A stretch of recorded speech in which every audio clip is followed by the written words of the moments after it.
여야의 예산안 협상을 둘러싼 대치가 오늘도 이어지고 있습니다. 앞서 윤 대통령은 예산안 협상과 관련해서 끝까지 원칙을 지키겠다고 했는데요. 국민의힘은 야당이 발목 잡기를 하고 있다고 주장하고 있고 민주당은 용산 아바타로 전락한 야당이라며 신경전을 펼치고 있습니다. 예산안을 둘러싸고 여전히 공전 중인 국회 소식을 백다혜 반장이 정리했습니다.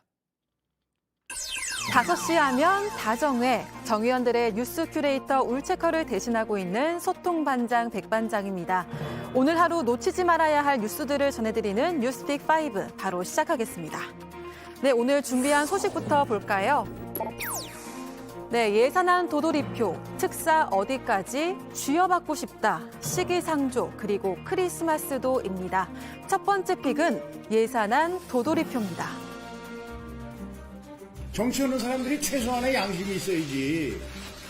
아니 이거를 마치 우리 경제를 살려내고 취약계층을 도우려고 하는 이 수레바퀴를 국회가 붙잡고 늘어지고 못 굴러가게 하는 거 아닙니까 이게. 두 분이 정부하고 협의해서 합의안을 좀 발표해 주시고 오늘이라도 주말에 이 모든 준비를 거쳐서 아무리 늦어도 월요일은 통과시켜야지. 네, 김진표 국회의장의 호통도 통하지 않은 것 같습니다. 한 해 나라 살림을 꾸려가기 위한 여야의 협상은 여전히 공회전 중인데요.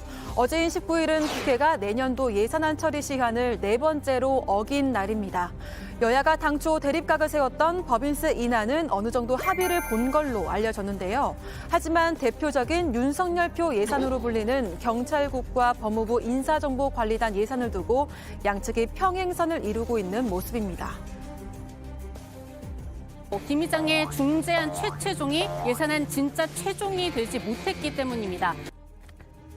김 의장의 중재안 최종, 최최종에 담긴 이른바 한동훈, 이상민 예산이 새로운 쟁점으로 떠올랐기 때문인데요. 경찰국은 야당이 해임 건의안을 단독 처리한 이상민 행정안전부 장관이, 법무부 인사정보관리단은 야당과 설전을 벌여온 한동훈 법무부 장관이 관리하는 신설 조직이죠. 국민의힘은 해당 조직들을 예비비 5억 원으로 편성하자는 김 의장의 중재안을 받아들일 수 없다는 입장입니다. 경찰국과 인사정보관리단은 정부 조직법 범위 안에서 합법적으로 설치된 기관입니다. 예전에 그 일들을 대통령 민정수석실에서 다 근거 없이 했을 뿐만 아니라 그것들이 여러 가지 폐단을 낳았기 때문에 정부 조직 안에서 투명하고 공정하게 하기 위해서 만든 제도인데 이것을 부정하고 발목 잡아서는 안 될 것입니다. 해당 기관들의 운영이 위헌이라는 민주당의 주장을 인정하게 된다는 이유 때문일 텐데요. 최근 국회에서 해임 건의안이 통과된 이상민 행안부 장관 역시 경찰국 위법성 논란에 대해서 입장을 밝혔습니다. 경찰국 설치는 헌법과 법률에 전혀 어긋남이 없습니다. 위법의 여지가 요즘 유행하는 말로 1도 없는 것입니다.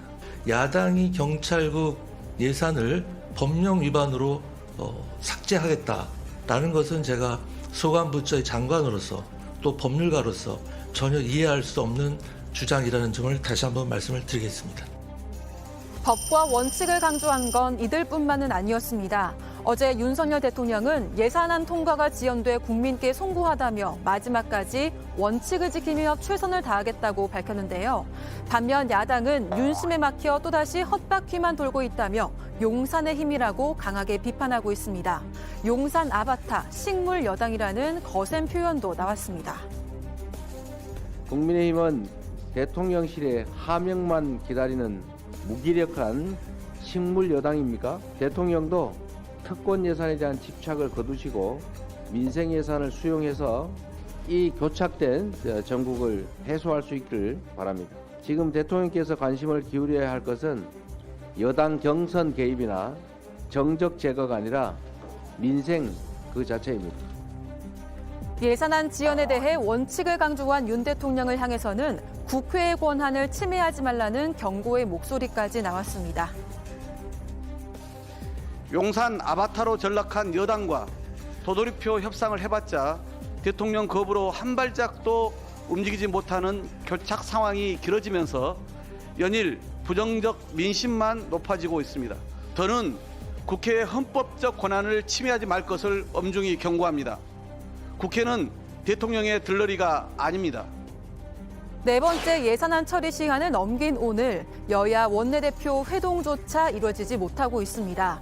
오늘 주호영 원내대표는 기자들과 만난 자리에서 박홍근 원내대표와는 어제부터 연락이 되지 않는 상태라고 말했다고 하는데요. 박 원내대표는 법인세 타협도 일괄 타결하겠다는 전제하에 의장 중재안을 받았을 뿐이라면서 합의된 게 아니라고 선을 긋기도 했습니다. 정부 여당의 양보와 수용 없이는 회동조차도 무의미하다는 입장입니다. 이제는 저하고 만나서 더 할 얘기가 없어요. 어제부터 이미 이제 다 확인한 내용입니다. 더 할 얘기가 없는데 왜 만납니까? 의장 중재안을 받지 못하겠다는 거 아니겠습니까? 그럼 저한테 직접 그럼 대통령하고 협상을 하는 것입니까? 법인세 일부 타협이 됐다고 하는데 뭐가 타협됩니까? 1% 의장 중재안을 받는 이유는 나머지를 다 일괄 타결을 한다는 전제하에 1%를 우리가 받았던 것입니다. 이런 가운데 여야가 물밑에서 지역구 챙기기 예산을 반영한 증액안을 이미 만들어뒀다는 보도가 나왔습니다. 여야 의원들이 비공식, 비공개 예산기구인 소소위를 통해서 철도와 도로 증설, 수리시설 관리에 30조 원이 넘는 예산 증액을 요구했다는 건데요. 여야가 예산안 처리에 전격 합의할 경우 여야의 증액 요구가 반영된 수정 예산안이 본회의에 상정되는 겁니다. 야당이 감액 예산안을 단독 처리할 경우에는 여당 의원들도 지역구 예산을 포기해야 하는 건데요. 이렇게 내년도 예산안을 둘러싸고 정치적 셈법이 얽힌 가운데 이태원 참사 국정조사가 야 3당 위원들만 참석한 채로 어제부터 활동을 시작했습니다. 국민의힘 위원들은 선 예산 후 국조를 강조하며 불참했는데요. 국정조사 기한은 내년 1월 7일로 20여일도 남지 않은 가운데 국민의힘은 기한 연장은 없다고 못 박았습니다. 여야가 예산안 협상을 서둘러야 하는 또 다른 이유입니다. 국민의힘은 끝까지 국조 특위에 참여 안 하실 지금 생각이신 건가요? 예산안 처리 합의가 되기 여야가 전까지. 예산안만 합의되면 저희가 바로 들어갈 겁니다. 주호영 대표께서 기간 연장은 생각도 하지 마라 이런 말씀을 하셨던데요. 저는 국정조사의 기간 연장이 여야 간의 정치적 거래와 흥정의 대상이 아니라고 생각하고요. 진상규명하는 과정에서 최선을 다했는데도 불구하고 시간이 부족하다. 그럼 당연히 하는 거죠. 네, 두 번째 픽은 특사 어디까지입니다. 윤석열 대통령이 오는 27일 연말 특별 사면 명단을 확정할 걸로 알려졌습니다. 27일 국무회의가 예정된 만큼 이 자리에서 특별 사면 안건이 심의, 의결될 가능성이 큰데요. 이에 앞서 이번 주 23일 법무부가 사면심사위원회를 열고 대상자를 최종 검토해 윤 대통령에게 보고할 예정입니다. 윤석열 정부의 두 번째 사면에 시선이 모이는 이유, 지난 광복절 특사와 다르게 정치인이 대거 포함될 거라는 전망이 나왔기 때문인데요. 사면 대상으로 떠오른 인물들, 전직 대통령 이명박 씨와 김경수 전 경남지사입니다. 윤석열 정부가 주문처럼 내고 있는 공정과 상식, 대체 그 기준이 뭡니까? MB를 사면하겠다고 하는데 어떤 기준에 의한 것이고 그것이 왜 공정한 것이고 그것이 왜 상식입니까? 우리가 보기에는 가장 불공정하고 가장 몰상식한 결정이 될 것입니다. 최근 김경수 전 경남지사의 복권 없는 사면이 거론되면서 민주당은 이를 강하게 비판해왔습니다. 김 전 지사는 이명박 전 대통령 사면에 들러리가 되지 않겠다라면서 가석방을 원치 않는다는 입장을 밝히기도 했는데요. 이를 두고 국민의힘은 양심수 코스프레라며 강하게 비판했습니다. 여론조작은 국가의 근간을 흔드는 중대한 범죄입니다.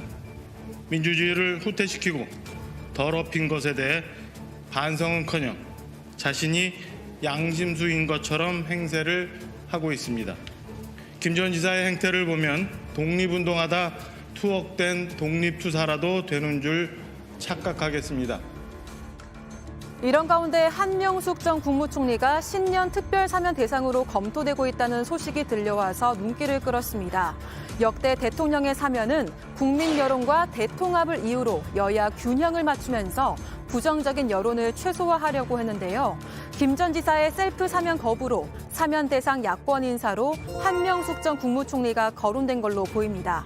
하지만 지난해 문재인 전 대통령은 전직 대통령 박근혜 씨를 사면하면서 한 전 총리를 복권만 했습니다. 추징금 8억 8,300만 원 중 7억여 원을 미납했기 때문인데요. 결국 한 전 총리에 대한 사면 검토 기사가 난 지 하루 만에 정부가 한 전 총리를 특별 사면 대상에서 제외하기로 방침을 정했다는 보도가 나왔습니다. 대통령실은 지난 정부에서 한 전 총리가 추징금을 내지 않았는데도 복권시킨 건 위법이라면서 사면 대상에서 제외했다고 전했습니다. 네, 세 번째 픽 보겠습니다. 네, 쥐어받고 싶다입니다. 이틀 전 북한의 정찰 위성 개발을 위한 최종 단계 시험과 관련해 우리 측 전문가들이 조악한 수준이라고 평가했습니다. 이에 김여정 북한 노동당 부부장은 소위 전문가라는 것들이 남을 깎아내리는 데만 골몰한다며 한데 죄박아주고 싶다라는 강한 표현을 쓰면서 반발했는데요. 그렇게도 우리 기술력을 깎아내리지 못해 몸살이를 앓고 있다며 개나 발들 작작하고 자중 숙고하라는 등 거친 막말을 쏟아냈습니다. 또 북한이 매번 ICBM을 고각 발사하는 것을 두고 군사 전문가들이 완전한 성능을 검증하기 어렵다고 지적한 것에 대해서는 우리 전략무기 능력을 폄훼한다고 했는데요. 곧 해보면 될 일이고 곧 보면 알게 될 일이라면서 ICBM의 정각 발사 가능성도 시사했습니다. 네, 네 번째 픽 보겠습니다. 네, 시기상조입니다. 이창용 한국은행 총재가 물가 안정 목표 운영 상황 점검 설명회를 주재했습니다.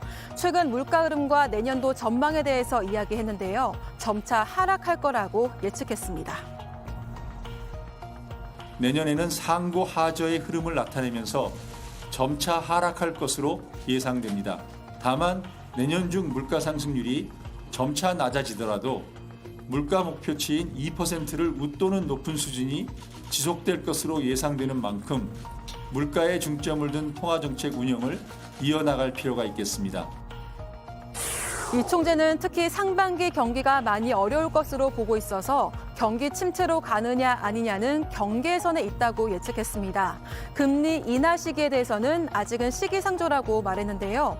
그러면서 경기, 외환, 고용 등 여러 거시경제 변수를 파악하고 1월에 전망치를 다시 점검할 예정이라고 설명했습니다. 부동산과 금융 안정도 금리 결정에 참고하겠다고 했는데요. 금리 상승으로 인한 부동산 가격 조정과 이에 따른 금융 안정 저하 가능성 등 예상치 못한 부작용에 대해서도 각별히 살펴보겠다고 강조했습니다. 네, 마지막 픽은 크리스마스도입니다. 국민의힘이 크리스마스와 석가탄신일을 대체 공휴일 대상에 포함하자고 정부에 공식 제안했습니다. 정부도 긍정적으로 검토 중인 것으로 전해지는데요. 현행법상 크리스마스와 석가탄신일은 대체 공휴일에 포함되지 않습니다. 앞서 국회가 공휴일에 관한 법률을 의결할 당시 국경일이 아닌 크리스마스와 석가탄신일은 대체 공휴일 대상에서 제외했기 때문인데요. 주호영 국민의힘 원내대표는 대체 공휴일 제도를 도입한 후 여행, 외식업계 등에서 내수 진작 효과도 뚜렷하게 나타나고 국민이 즐기는 휴식도 훨씬 효과 있는 걸로 평가됐다며 국민 휴식권 확대와 종국의 요청 등을 고려해서 정부가 대체 휴일 지정을 확대하는 걸 검토할 때가 됐다고 말했습니다. 네, 화요일 뉴스픽은 여기까지입니다. 들어가서 원픽 정해보겠습니다. 뉴스픽 5였습니다.